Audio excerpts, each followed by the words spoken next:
Test को आधार मत बनाइए। शरीर क्या बोल रहा है उसको आधार बनाइए। शरीर जो बोल रहा है वो गलत नहीं हो सकता, और अधिकतर चीजें, बल्कि सारी चीजें शरीर ही बताता है। आपके पेट में दर्द है, क्या कोई टेस्ट है जिसके आधार पे बताया जा सकता हो? आपके घुटने में दर्द है, क्या कोई टेस्ट है, कोई ब्लड टेस्ट जिसके आधार पे डॉक्टर बता दे आपके घुटने में दर्द है? आपको कॉन्स्टिपेशन है, क्या उसका कोई टेस्ट है, ब्लड टेस्ट? इसको तो कॉन्स्टिपेट रहता है, इसको तो नींद नहीं आती, इसको तो डिप्रेशन है। तो अधिकतर चीजें आपकी बॉडी बता रही है, आप डॉक्टर को बता रहे हैं, ना कि अदर वे राउंड। आपकी बॉडी सिग्नल दे रही है, उस सिग्नल को पकड़ना है। मैं किसी के आंसू के 2 बूंद लेके आपको दे दूं और बोलूं कि ये 2 बूंद का टेस्ट करा के बताइए ये खुशी के आंसू थे या गम के आंसू थे। क्या दुनिया में ऐसा कोई टेस्ट है जिससे ये पता लगाया जा सके इसके आंसू खुशी वाले हैं कि गम वाले हैं? तो पता लगाने का तरीका क्या होगा? जिसके आंसू उसी से पूछेंगे, वो बताएगा ये खुशी के आंसू थे कि गम के आंसू थे। तो समझने वाली बात है कि ये जो टेस्ट है, जो काफी सारा आपके पास अभी फाइल बनी हुई है, वो एक धोखा है, उसको छोड़िए। शरीर की बात सुनिए।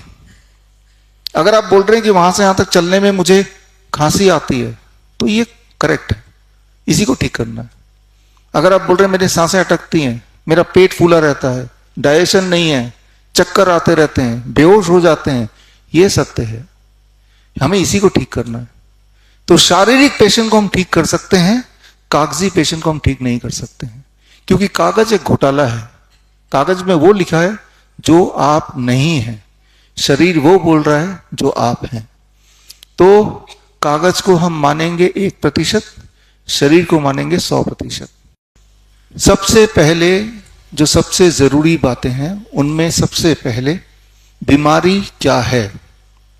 आप बोलेंगे kidney failure, chronic kidney disease, cancer, thyroid, diabetes, यही सब तो लिखा है आपने। ये तो आपको डॉक्टर ने बताया है ना, आपके शरीर ने तो नहीं बताया। शरीर के अंदर से आत्मा ने आवाज लगाई कि मैं कैंसर का पेशेंट बन चुका हूं, ऐसा तो हुआ नहीं।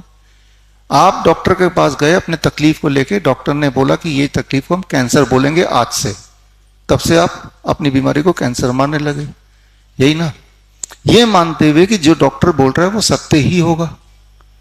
तो इस बात को हमें थोड़ा सोचना पड़ेगा, चैलेंज करना पड़ेगा, एक बार रिव्यू करना पड़ेगा। यहां पे बैठे हुए 2 तरह के पेशेंट हैं। एक तो वो पेशेंट जिसे मैं बोलता हूं शारीरिक पेशेंट। शारीरिक पेशेंट कौन? जो ये बता रहे हैं कि मेरे पेट में दर्द है, मेरे घुटने में दर्द है, मुझे कमजोरी है, मुझे सांसें नहीं आती है, नींद नहीं आती, कॉन्स्टिपेशन रहता है, मोटापा है, चला नहीं जाता है, सिर में दर्द रहता है, भारीपन रहता है। तो ये है, या मेरे ट्यूमर बन गया है वो ठीक नहीं हो रहा है, पस निकल रहा है, ब्लीडिंग हो रही है, यूरिन कम आ रहा है, पेशाब में झाग आ रहा है, हाथ ट्रेमर करता है। यह है शारीरिक पेशेंट। उसके शरीर जो आपको बता रहा है वही आप हमें बता रहे हैं। दूसरे पेशेंट हैं यहीं पे आप में से कागजी पेशेंट, कागज के पेशेंट। वो बोलेंगे मेरा क्रिएटिनिन बढ़ गया है, मेरा जीएफआर घट गया है, मेरा बिलिरुबिन बढ़ गया है या घट गया है, मेरा हार्ट कम काम करता है। तो मैं इन्हें बोलता हूं कागजी पेशेंट। कागज में लिख दिया गया है कि आप पेशेंट हैं और उसके आधार पे आप अपना इलाज करा रहे हैं। जो चीज कागज में लिख दी गई है वो सच नहीं भी हो सकती है, वो झूठ हो सकता है। तो करना क्या होगा? आपको सिर्फ एक ही डॉक्टर की बात सुनना है, वो डॉक्टर है आप खुद, आपका शरीर। All the best, thank you, जय हिंद। बड़ी से बड़ी बीमारी का आसान से आसान इलाज घर बैठे ही हो सकता है। अधिक जानकारी के लिए कांटेक्ट करें nearest doctor BRC clinic @ home.